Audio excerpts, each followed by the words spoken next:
A cultura informa, opinião. Chegando nosso amigo, político, professor universitário Rafier Delon. Rafier, boa tarde. Boa tarde, Dido, nossa querida Carla e todos os ouvintes da Rádio Cultura. Mais uma vez, um prazer estar com todos vocês. Muito boa tarde, Rafier. Olha, Carla, quem conhece Caruaru sabe que, historicamente, o nosso município ele sempre foi referência no que diz respeito a educadores, a educadoras, seja lá atrás, com o nosso querido professor em memória, né, José Florencio Neto, carinhosamente conhecido como professor Machadinho, o próprio professor Amaro Matias, esses que tiveram contribuições significativas com a evolução educacional de Caruaru, né? Inclusive criando o hino da cidade, criando a bandeira da cidade. A professora Sinhazinha, que a gente já citou aqui também semana passada, de modo mais recente, o professor Rubem de Lima Barros, né, que também deu uma grande contribuição com a educação privada do nosso município. Então, quem conhece Caruaru sabe que o nosso município sempre foi referência no que diz respeito à política, seja pública ou privada, na questão educacional.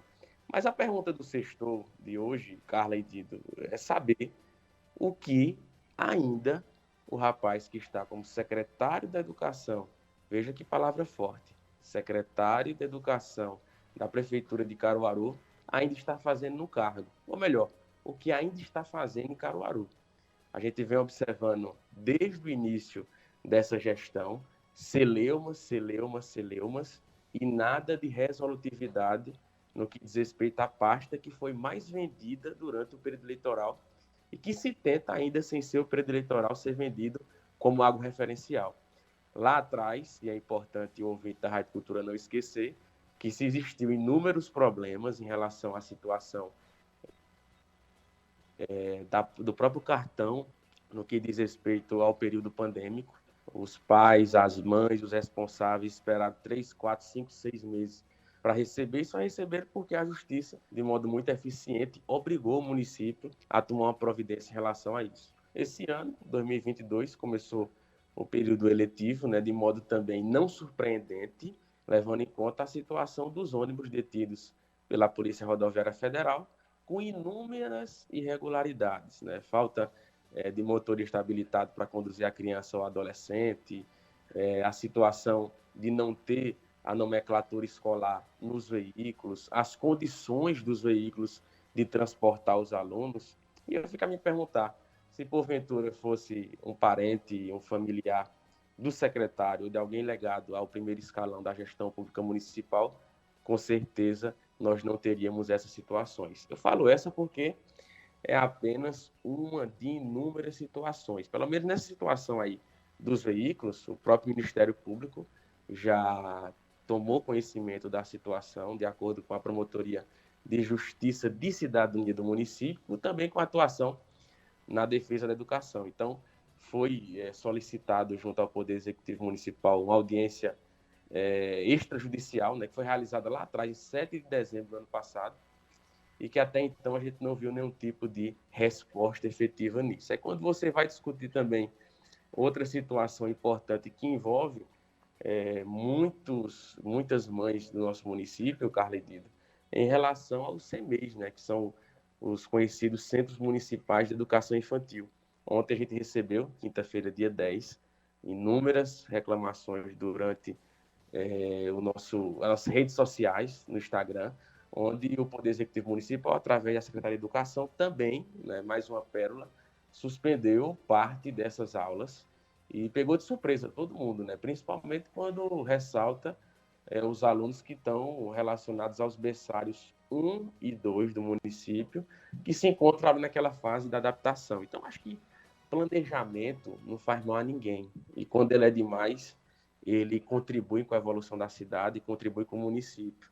A gente sabe que o atual secretário de Educação é o famoso Gasparzinho, não aparece na imprensa, a realidade do município não conhece o titular da pasta, os pais responsáveis e mães dos alunos de uma rede pública gigantesca, com mais de 40 mil alunos, mais de 130, quase 140 unidades escolares do município todinho, né? Temos uma área geográfica enorme, não só na área urbana, mas também na área rural, e a gente não tem um líder para dizer, ó, a educação errou, vamos corrigir o erro e, obviamente, trazer respostas para uma parcela tão significante do nosso município, que representa o futuro geracional de uma população considerável, que é a população de Caruaru, e que, obviamente, a gente não vê nenhum tipo de resposta. Mas, quando a gente observa os outdoors em relação à divulgação e à publicidade da educação, parece que realmente é outra realidade. É muito fácil colocar uma criança, um pré-adolescente, um adolescente para fazer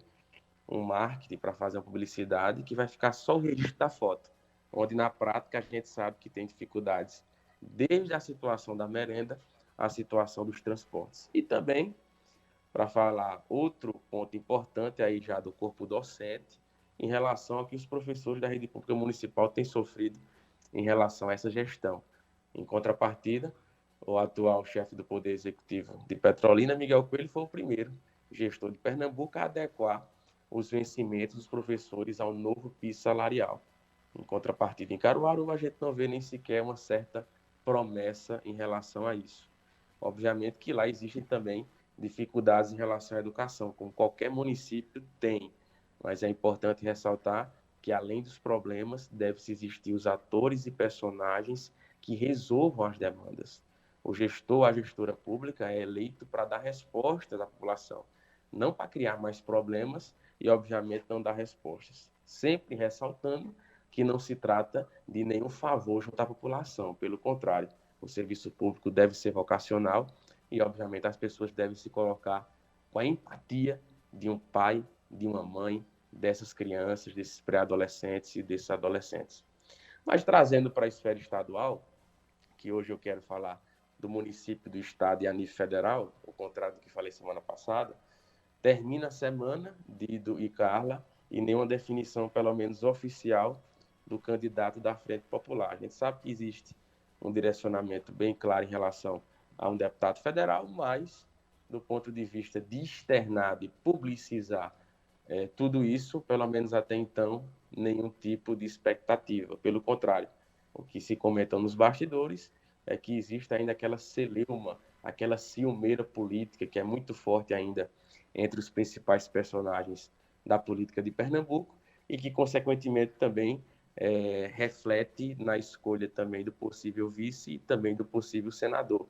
Eu falei no início da semana aqui na Rádio Cultura que é como um campeonato de futebol. Uma hora um personagem, um time está na frente, quando passa a rodada, obviamente, pode acontecer uma mudança na tabela. E nessa possível mudança de tabela, o PSD a nível nacional tem se aproximado da possível candidatura do ex-presidente Lula, o que pode favorecer a indicação do Senado na esfera de Pernambuco. Para falar também do campo da oposição, o prefeito de Jaboatão dos Guararapes, o Antes Ferreira, que é um personagem também protagonista e importante no processo da eleição de Pernambuco, conseguiu uma vitória ontem ao se reunir com o ex-presidiário Valdemar da Costa Neto, que preside o PL no Brasil, com a renovação da sua presidência do PL em Pernambuco, que tinha se findado ontem, mas ele foi atualizado, ele foi renovado e comanda o partido do atual presidente da República até 2024, que coloca embaixo do tapete qualquer possibilidade dele perder o partido. E também, na esfera estadual, trazendo para a esfera nacional, o atual presidente Jair Bolsonaro fez uma fala que tem um reflexo na política de Pernambuco ontem, que é um possível direcionamento na pré-candidatura do atual ministro do Turismo, o Gilson Machado Neto, para disputar o Senado Federal na eleição deste ano, representando aí o atual governo federal e essa parcela do PL que representa o atual Poder Executivo. Então, isso mexe também com o contexto da política de Pernambuco. E para finalizar e trazer o campo nacional também, o nosso queridíssimo STF, o Supremo Tribunal Federal, conseguiu fazer algo que só acontece, que só dá realmente no Brasil, uma chamada jabuticaba jurídica, que foi a situação de validar as federações, que a gente vem falando tanto durante os nossos comentários, até o dia 31 de maio.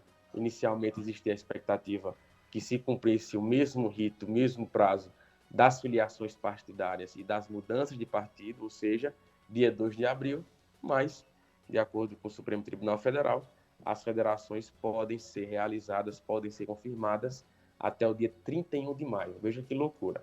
Não pega nem o prazo das convenções, nem o prazo das desincompatibilizações. Então, ali fica no meio termo, onde cria uma verdadeira confusão em quem realmente pretende se filiar a algum partido que tem uma perspectiva de federação e que, consequentemente, a gente sabe que fica uma interrogação na cabeça, porque o prazo é agora, dia 2 de abril, mas até o dia 31 de maio as federações podem acontecer. No plano federal, 2 campos que estão bem avançados em relação às federações. Primeiro, o campo ligado mais à questão da esquerda, com o PT, com o PCdoB, com o PSB, com o PV e com o PSOL, e no campo mais ligado ao centro, o União Brasil, que é o partido que deu início na última terça-feira, fusão do PSL com Democratas, com o MDB, Movimento Democrático Brasileiro.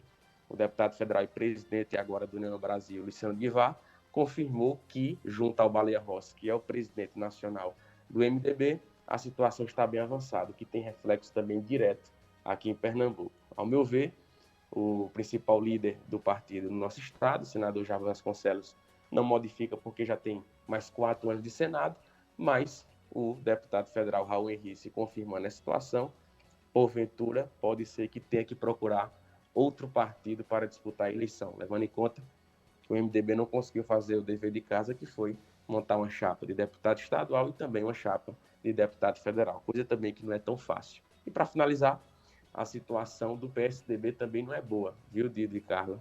O atual governador de São Paulo, João Dória, tem sofrido um fogo amigo pesado, inclusive com um jantar no início da semana, com aqueles que disputaram com ele as prévias internas do partido. Então já se fala no PSDB nacional que só estão esperando ele se desincompatibilizar e renunciar ao governo do estado para colocar o atual governador de São Paulo, que patina aí com 1, 2% nas pesquisas eleitorais, na geladeira. Então por hoje é isso. A Cultura informa, o jornal do nosso rádio. 1h30. 1h30 em Caruaru. Rafiê, tem mensagem aqui para você direto do WhatsApp, o Rodrigo Melo, do bairro São Francisco. Boa tarde a todos. Rafiê, o prefeito de Petrolina, Miguel Coelho, anunciou o aumento do novo piso salarial dos professores. Caruaru está perdendo protagonismo para outras cidades? Não tenha dúvida, Rodrigo. Primeiro, agradecer a participação dele. A gente precisa, Carla, fazer comparativos, melhor dizendo, com cidades que têm o mesmo tamanho do ponto de vista econômico de Caruaru. Então, a gente vem observando que, nessa situação específica, como comentei no início da minha fala, existia um direcionamento aí do gestor de Petrolina, o que, em contrapartida, em Caruaru não tem nem sequer uma conversa, uma negociação. Porque conversar não mata ninguém, sabe, Carla? Não é à toa que a gente tem 2 orelhas e uma boca, é para a gente ouvir mais, Dido, e falar menos também. Mas, no aspecto do nosso município, o SISMUC tem batalhado muito em relação a ter diálogo. Então, veja, quando um município se nega a ter diálogo, não precisa dizer muita coisa mais, né? Então, a gente tem observado aí os protestos em relação à rede pública municipal, a gente tem observado a dificuldade que a prefeitura teve de cálculo matemático em divisão do Fundeb. Carla, a gente está falando de números, a gente está falando de uma responsabilidade jurídica histórica e que o Poder Executivo Municipal não teve competência para fazer isso. Então, são situações que não são questões isoladas. É uma soma de fatores que, quando a gente bota no balaio, realmente seria o mínimo que o atual secretário de Educação do município teria que fazer, e até em respeito à população, era pedir sua renúncia, era pedir sua exoneração do cargo. Uma Secretaria de Educação do Porto de Caruaru, com todo respeito, não é uma secretaria de um município de 10, 15 mil habitantes. É uma dimensão enorme de responsabilidade, de corpo discente, de corpo docente, e que, infelizmente, o cara tem que ter a humildade de dizer, eu não dei conta, me desculpem, eu posso ter o currículo que for, mas eu não tive competência nem responsabilidade para tomar de conta da situação educacional de Caruaru. Então, acho que não tem nenhum demérito nisso, a gente reconhecer as falhas e, consequentemente, corrigi-las. A gente manda abraços para o ouvinte Val Joanes, acompanhando a gente pelo Facebook da Rádio Cultura. José Alexandre também, obrigado. Cícero Antônio deixando boa tarde para a gente, para todo mundo que faz a Rádio Cultura também. Um abraço. Tem também aqui o Aparecido Matos, que está acompanhando a gente. Aquele abraço, Aparecido, acompanhando a programação da gente. O Daniel Santos também, muito obrigado, acompanhando. Jailton Arruda, também muito obrigado pela audiência. Tem mensagem, Carla? Tem mais gente participando aqui no WhatsApp. Altair do São João da Escócia, Givanil do Centenário, muito obrigada pela audiência. Valmir Santos também, Alexandre Ribeiro na sintonia, muito obrigada.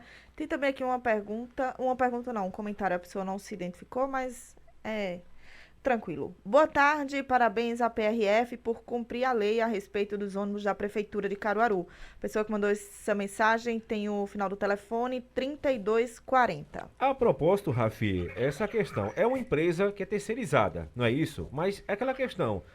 E aí, como é feito um contrato com empresas desse tipo? Qual é a exigência que uma prefeitura, que um órgão deve ter quando vai fazer um contrato, seja com um prestador, uma pessoa, uma empresa para transporte ou qualquer tipo? Seria interessante verificar justamente isso, se essa empresa ela está devidamente em condições de oferecer esse serviço para não ter constrangimentos como esses?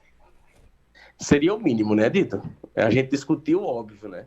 É a mesma coisa chegar para uma empresa terceirizada de ônibus e é o seguinte, ó, a gente vai fechar um contrato aqui em relação à situação de prestar um serviço aos alunos da rede pública municipal, seja na zona rural ou na zona urbana, mas para a gente fechar o contrato, você tem que cumprir os requisitos mínimos. E não precisa ser muito técnico para observar isso não, viu, Dido? Pelas fotos que a gente observou dos ônibus, a condição é precária.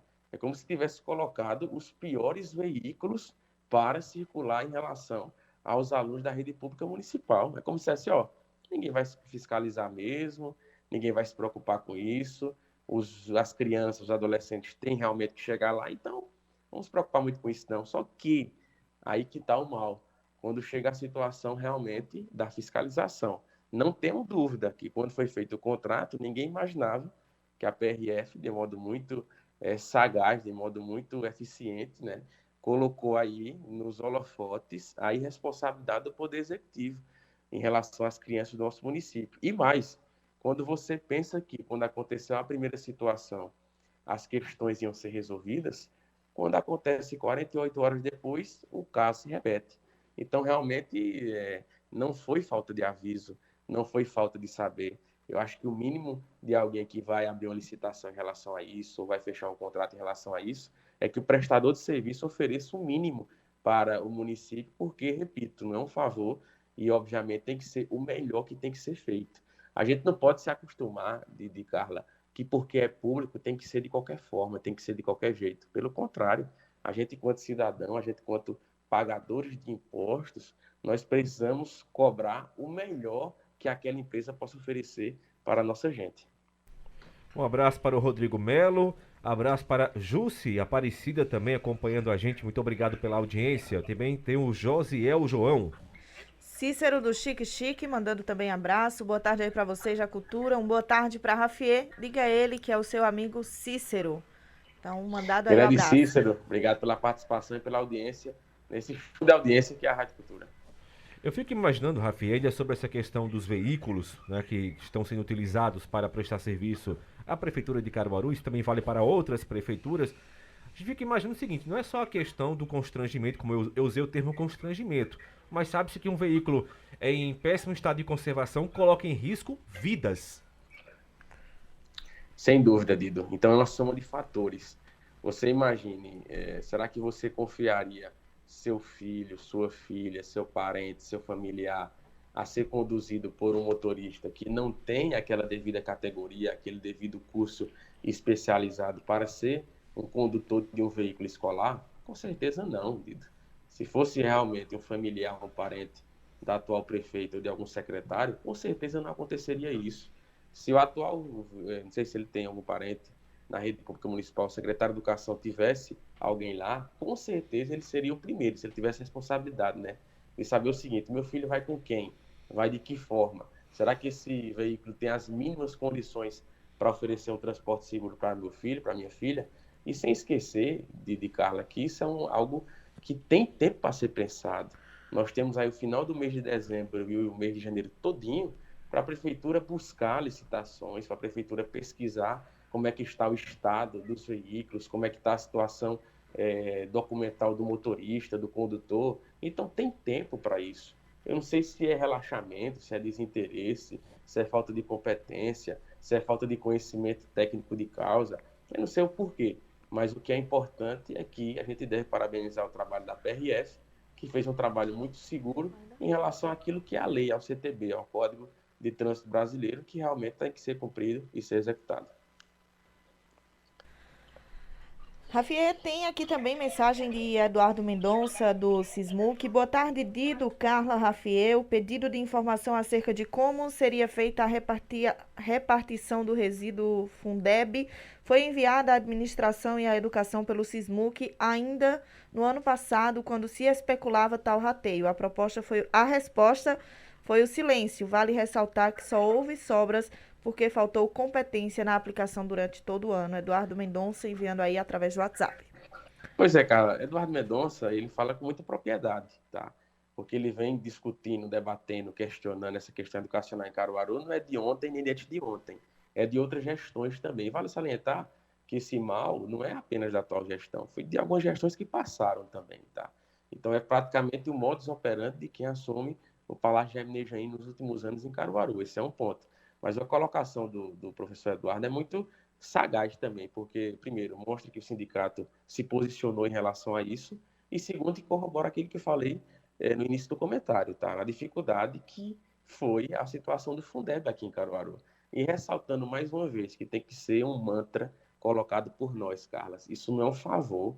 O Fundeb não foi uma questão financeira que a prefeitura tinha sobrando nos cofres públicos municipais, que acordaram de manhã e disseram, ó, vamos ajudar os professores que tiveram suas contribuições passadas. Pelo contrário, foi uma discussão federal enorme, que envolveu o Congresso Federal, que envolveu o Ministério da Educação e que realmente seria o mínimo do básico ao Poder Executivo oferecer isso aos professores de Caruaru, que eu vou lhe confessar, viu, Carla e Dido, eu acho que deveria ter sido feito um ato em homenagem a todos os professores e professoras de Caruaru por conseguirem serem do corpo de professores da educação do nosso município, viu? Porque só o fato de conseguirem ser realmente já é digno de privilégios e de palmas.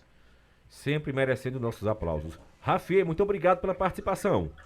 Tudo que é bom dura pouco, né, Dido? Queria Passa agradecer rapidão, mais uma né? vez a você, a Carla, a Júnior Almeida, a todos os amigos da Rádio Cultura e a todo mundo que tem participado lá no Instagram, dando sugestões para comentários e participando desse cotidiano político. Um grande abraço, boa tarde e um bom final de semana a todos vocês. Boa tarde, Rafiê. Bom fim de semana para você também.